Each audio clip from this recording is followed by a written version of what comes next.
নারী কোন নবী ছিল? হিজরা কোন নবী ছিল? সব নবী ছিল পুরুষ। কি ছিল? নবীরা কি মানুষ ছিল না জিন ছিল? সবাই বলবেন মানুষ না জিন? মানুষ না ফেরেশতা? নবীরা অসুস্থ হতেন, নবীরা ব্যথা পেতেন, নবীরা বিপদে পড়তেন, নবীরা জন্মগ্রহণ করতেন দু একজন নবী ছাড়া। আদম আলাইহিস সালামের মাও নাই, বাবাও নাই। ঈসা আলাইহিস সালাম মা আছে, বাবা নাই। বাকি সব নবী মায়ের পেট থেকে এসেছেন। চিল্লা এখন ঠিক কিনা? তারা আহত হলে টকটকে রক্ত বেরোতো, ওনাদের ক্ষুধা লাগতো, ওনারা বাজারে যেতেন, বিয়ে করতেন, সন্তান হতো, এন্তেকালও করতেন। চিল্লায় বলেন ঠিক কিনা? এরপরে সব নবীরা পুরুষ ছিলেন। কি ছিল? নারী নবী ছিল? কেউ জানলে আমারে বলেন, আমি জানি না। তাহলে এখান থেকে বোঝায় নবীজি মানুষ, আর মানুষকে আল্লাহ তাআলা মাটি দিয়ে তৈরি করেছেন, সেই হিসেবে বোঝায় তিনি মাটির তৈরি। ভাই এটা নিয়ে গন্ডগোল ফাসাদ অনেক আছে। কোরআন এবং হাদিসে কোথাও ডাইরেক্ট তাকে আল্লাহ তাআলা এই উপাদান দিয়ে তৈরি করেছেন আলাদা করে বলেন নাই।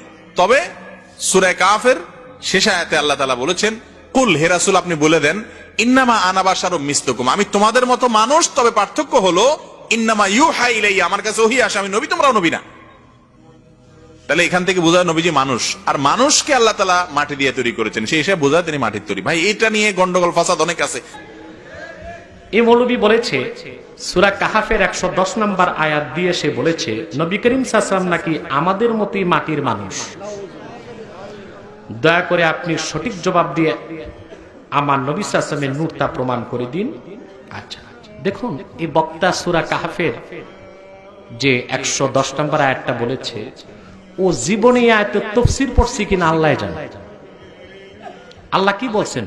কুল ইন্নামা আনা বাশারুম মিসলুকুম, মুহাম্মদ সাল্লাল্লাহু আলাইহি ওয়াসাল্লাম আপনি বলুন আমি তোমাদের মতো মানুষ। সেখানে আল্লাহ এটা বলেন নাই আমি তোমাদের মতো সাধারণ মানুষ, আবার এটাও বলেন নাই আমি তোমাদের মতো মাটির মানুষ। এই কথিত বক্তা নামের তক্তা মাটি শব্দটা নিজ থেকে যোগ করলো, এই অধিকার তাকে কে দিল? কথা বুঝেন না? আল্লাহ বলছেন আপনি বলুন আমি তোমাদের মতো মানুষ। ইউহা ইলাইয়া, আমার কাছে ওহী করা হয়। আল্লাহ তো এটা বলেন নাই আপনি বলুন আমি তোমাদের মতো সাধারণ মানুষ, আবার আল্লাহ এটাও বলেন নাই যে আপনি বলুন আমি তোমাদের মতো মাটির মানুষ। তাহলে যে বক্তা কোরআনে যা নাই তা বলে, এটা কয় নাম্বার বক্তা আপনারই বলেন? এটা মূর্খ বক্তা, ঠিক কিনা? আর আমি আগে বলেছি রাসূলুল্লাহর হাদিস, রাসূলুল্লাহ বলেছেন মান তাকাল্লামা ফিল কুরআনি বিগাইরি ইলমিন ফালিয়াতাবাওয়া মাকাদাহু মিনান নার, যে ইলম ছাড়া কোরআনের অপব্যাখ্যা করলো সেজন্য তার জায়গা জাহান্নামে নির্ধারণ করে। সেজন্য আমি বলি এই সব বক্তা জাহান্নামের তক্তা। এটা আমার কথা না, রাসূলুল্লাহর হাদিসটাই আমি বলি। মিসলুকুম বলেছে কি জন্য? মানে ইনি তোমাদের মতো, এটা বলেছেন তাওহীদ বাঁচানোর জন্য, যেন আপনি আল্লাহ মনে না করেন। এখন আপনি করলেন কি? ওইটার নাম দিয়ে শানে রিসালাতে বিয়াদবি শুরু করলেন।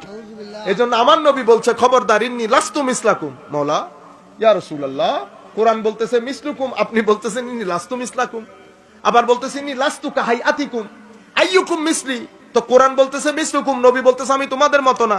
তাইলে বোঝা যাচ্ছে কোরআনের মতো এটা এক জিনিস, আমি যেটা বুঝতেছি সেটা আরেক জিনিস। আমার নবী মানুষ, আমার নবী মানুষ, কারণ মানুষের মধ্যে আমার নবীকে পাঠিয়েছে, কিন্তু আমার নবী নুরানি মানুষ।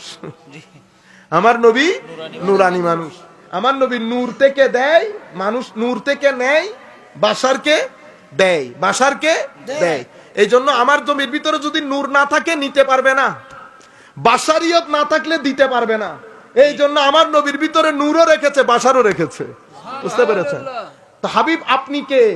কহ আমার কথা জিগাইতেছো, আমার হাকিকত আল্লাহ জানে আর আমি জানি। আল্লাহ জানে, আমরা